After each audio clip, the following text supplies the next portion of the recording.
is Lawnmowers. Here we go again. Here we go again. Y'all need to go on Google and look up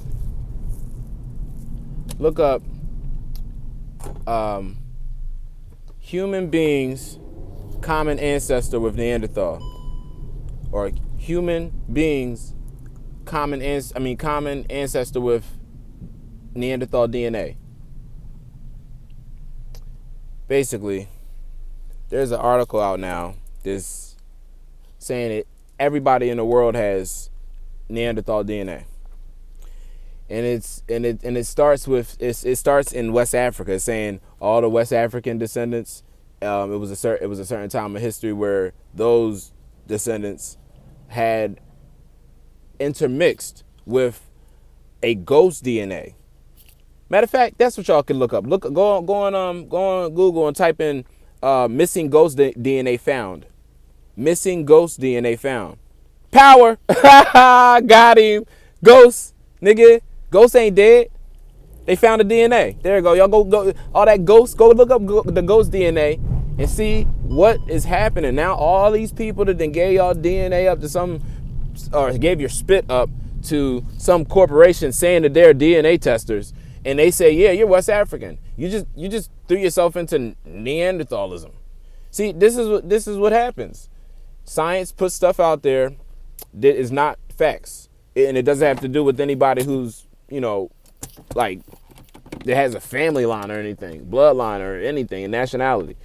They just throw weird stuff out there that's based off of eugenics and theories. Like, so the out of Africa theory is one of their things. But if you look at the out of Africa theory, it's the prime real estate of how everything is set up when it comes to history, the way we're taught it in education, general education board systems.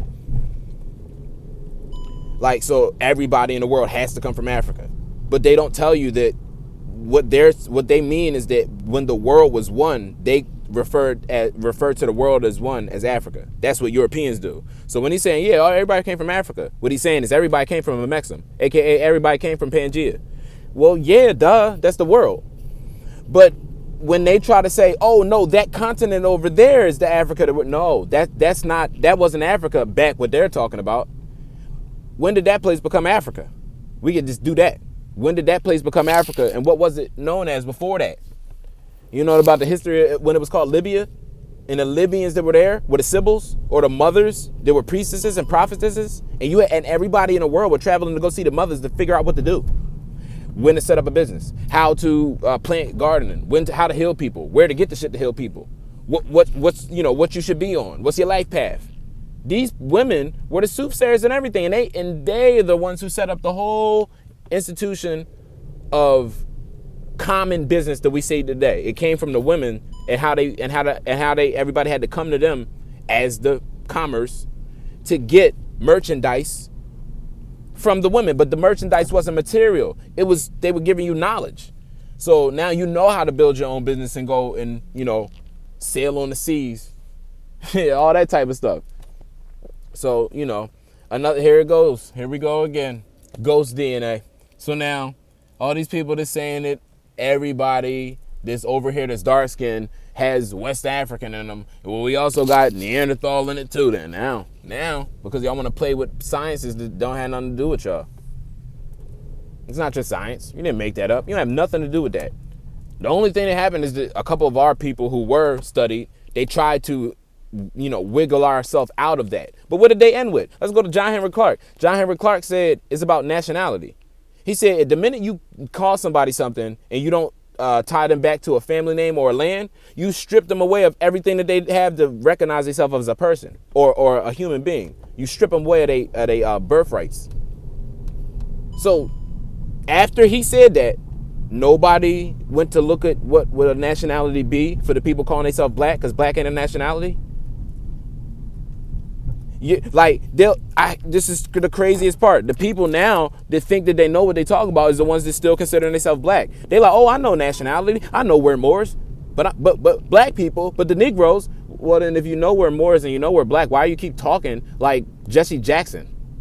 Why do you keep speaking like you're a civil rights activist? If you know you're a human, why do you keep talking about civil rights? What about your human rights? Do you understand? Your civil rights is for, like, say somebody crashes into my automobile. Civil rights, common law, I'm taking him to court and sue him for the damage he did to my vehicle. Civil suit. Property was damaged. My personal property was damaged, so civil suit. If my human body, if my vessel, my actual vessel is damaged, or somebody damages me or infringes upon me and it causes harm to my physical vessel, that's a human rights violation. How am I that'll mean I'm property to whatever state that I'm saying that I'm a citizen to. Church and state is separate. There's a reason why church and state is separate. You want to know why church and state is separate? What does a church represent when it comes to statehood in this corporate construct that we've been given? Pennsylvania does not have jurisdiction over the Methodist Baptist, because that's a separate state. Church and state is separate, so it's looked at as a separate state. Morris. So what was the prophet really doing? He set up a church, and then there wasn't I heard some Mason fool with a damn fez on with it was marked all up. He was saying he was a Moor and he knew all the stuff. He reading the damn divine warning from the prophet, but he forgot to read the part where the prophet said, "Don't wear no fez, it's marked." Here we go, right here. Got him. I speak it, and then look, it comes right in front of me. Look what they support. Masoned up, Black Lives Matter. Masoned up, Black Lives Matter.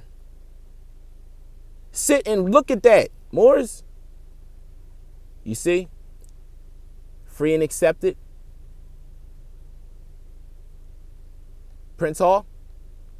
Black Lives Matter. See, that's what I'm talking about. That's what I'm talking about. So ain't no, you can't, that's a game right there. He playing a game. He playing a damn game. A Masonic game at that. It's right there. Look. This dude that was doing this whole little Masonic shindig or whatever he was trying to do, call himself teaching.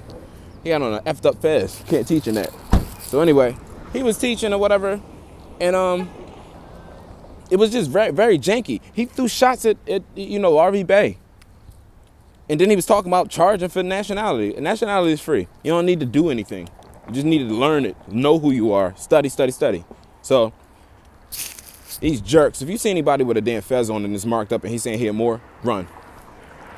Because he's probably trying to sell you into slavery. Probably trying to sell you right into slavery. Moors don't wear marked up fezes. So if any Moor comes up with a marked up fez talking about anything, run. He's not a Moor. He's a dirty Moor. Prophet said call them dirty Moors, not Negroes. So he's a dirty Moor, meaning he's not a Moor. So yeah, that mixed with the whole what do you call it? DNA thing that they just came up with. Y'all need to really do y'all research, and this is also forcing y'all to claim a family line. You can't be West Africa. You can be a family line though. There's no body in the world called West Africa that birthed you. You had a mother though. So anybody that was ever born anywhere had a mother. That's where you came from. Nobody else put you here. No God put you here. No man put you here. No state put you here. Your mother put you here. And no continent put you here. Your mother who was in or at the continent birthed you from her. So you come from the mother. There's no other way. You don't talk about them. You tell me about no citizen. You a citizen how? That means the state created you. What about your mother? See, that type of talk means that you got DNA with the damn Neanderthal, because that's just saying you're a created story. You're not really real. You're created off of science the way he talks. So you found your identity in some book that he wrote, like a Bible guy. You can't be really a Hebrew Israelite, whatever that is. This is biblical narrative. How are you actually being what's in the Bible? That's like me thinking I could be Superman. Fat chance. Fat chance. Nigga, if I put on glasses and call myself Clark Kent, and then take the glasses off and say Superman, they will arrest me because they'll know I'm the same guy. The hell is going on here? That's all fluff. You can't do that. It's not real in real life. So just like that, take away all that Kemet stuff too. That none of that was actually true, real. Those are deities and stuff that meant other things, teachings. So if Jesus ain't real, how is Haru?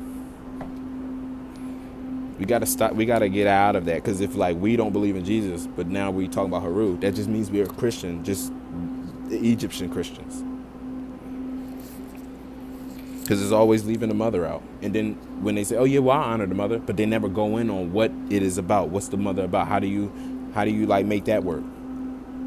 How do we heal? Let's talk about healing the women. And then when it's always wiggy washy stuff that don't really effectuate.